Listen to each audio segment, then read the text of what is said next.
Howdy y'all, it's Russell back, and on today's video I'm going to show you how to use the Motive Products Power Bleeder and also the Power Probe BA10 to flush and bleed the brakes on your 2006 Toyota Tundra.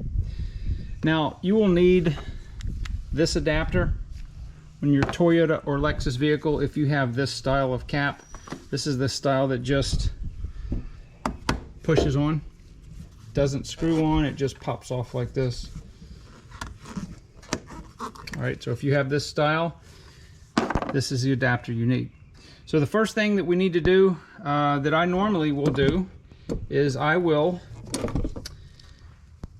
extract the fluid out of here, because if I can get as much of the dirty fluid out of here as possible, it'll just make the procedure go that much faster.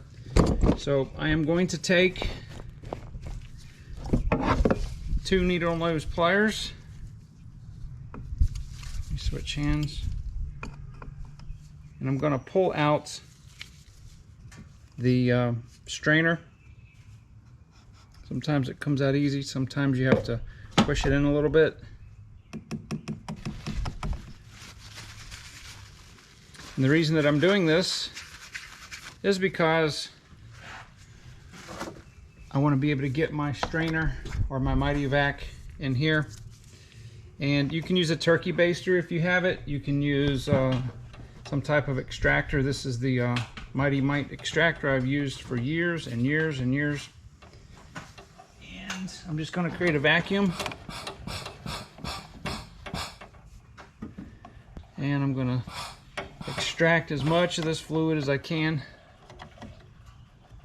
I'm not going to be able to get it all, but get as much as I can. Now, as long as the bleeder screw is not open, or you do not press the pedal when you do this, you will not get any air in the system. Okay, so that's about as much as we're going to be able to get out, and that's fine. These don't hold a lot of fluid. The 89 Chevy that you see in a lot of my videos on brake stuff, it will hold an entire liter of fluid. This doesn't hold hardly anything, but that's all right. So I'm putting fresh fluid in here. I'm using DOT4. Use whatever you wish. You can use 3 or 4. 4 has a little higher boiling point.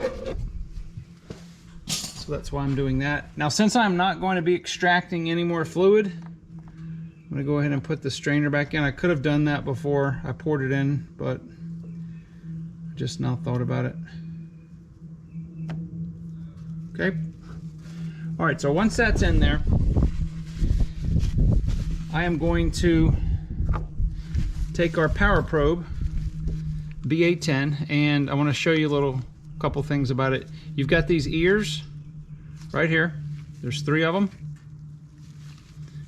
and they're going to allow this center ring right here to be stable when you clamp it on.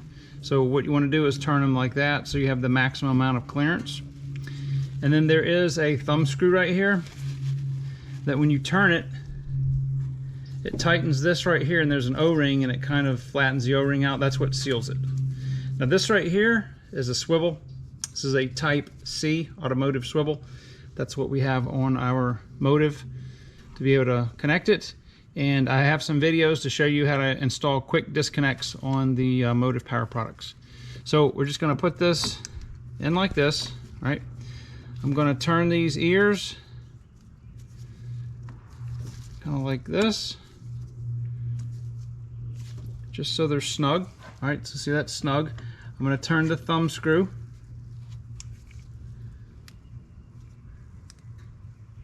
Okay, till it's snug like that. You don't need to crank down on it too hard. I will take our quick disconnect hose that we made,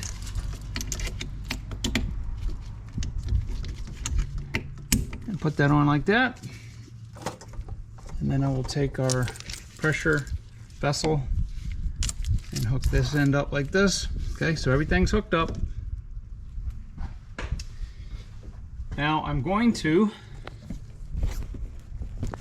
pump this up till I get to about 10 psi of pressure, just so we can see if we have any type of air leaks, especially at the cap.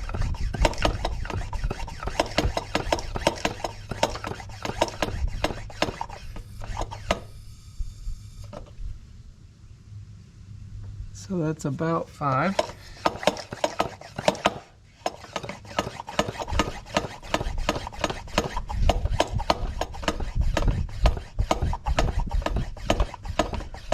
All right, it's about 10 psi on the gauge right there. And I'm just gonna let that sit there a couple minutes and make sure it holds. That will let us know that the integrity and the seal on our cap is good, and we'll be back. All right, so we're holding 10 psi, absolutely perfect. There's no leaks. So I'm gonna go ahead and pump this up to 15 psi.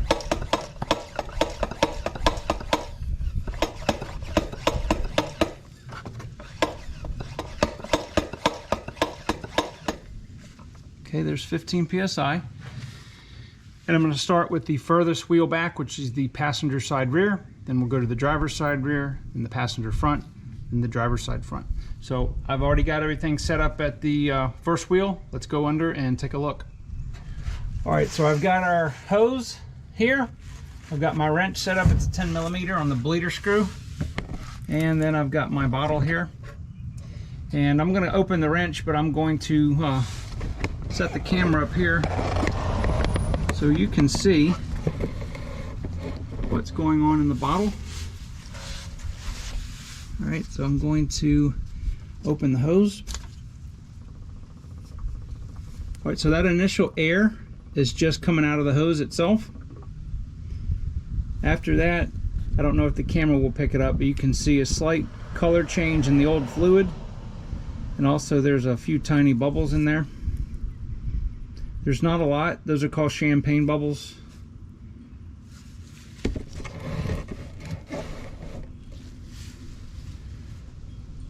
And there's quite a few of them in there.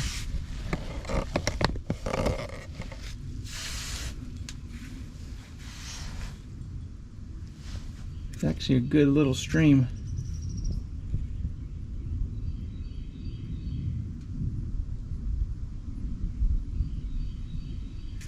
So this is the kind of stuff that we need to get out of the brake system. What this will do is it will make our pedal much firmer and much more responsive, and it won't feel as squishy.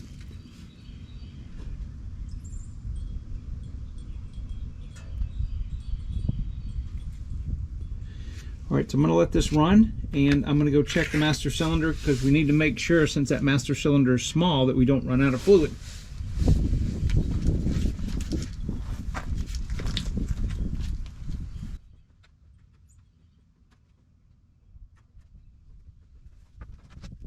So we've still got quite a bit of bubbles in there. So the people have brakes. I think the people have lock. You want to make sure that you keep off and don't touch the brake pedal. That way it will not confuse you. Sometimes on certain models, I don't think it's on. I think on certain models that may do brake flush, we have to use like a sand tool to activate the lock to throw some fluid out of it. But there's a lot there in there.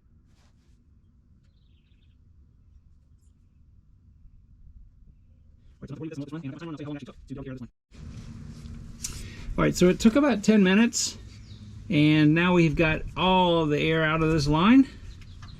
So I'm going to go ahead and close the bleeder screw up here, and then we're going to move to the driver's side rear wheel. All right, so that initial air like that is just from the air in the hose, and you'll start to see these little small champagne bubbles. Now, since we did the other line first, there will be very minimal air in the lines. What I'm doing is I'm watching to see the color change, and since most of the fluid that was in the bottom of the master cylinder we weren't able to get already flushed out, the pretty much just what's in here is on the small part of the line that goes from the junction over to the wheel cylinder. So it looks like There's no air. All right, so I have completed the brake fluid flush, and I did all 4 wheels. Took me about 20 minutes. This procedure should take anywhere from 10 to 20 minutes on any car. See what the brakes feel like. Yes, the pedal is firmer. There was a lot of air in the rear line. That was all out, and I didn't have any air in any of the other lines, so worked great. If you guys will do this once a year, go through an entire like 32 ounces of brake fluid, and you should have absolutely no trouble with your brakes. It'll make the seals last so much longer. Remember, brake fluid absorbs moisture, and that will if there's no moisture in the system, you're not going to have calipers seize from inside, or wheel cylinder seize because of rust. So anyway, hopefully that was helpful. Check out my other Motive products videos on how to set your specific power bleeder up, how to do quick disconnects, and all that good stuff. And I will talk to you guys on the next video.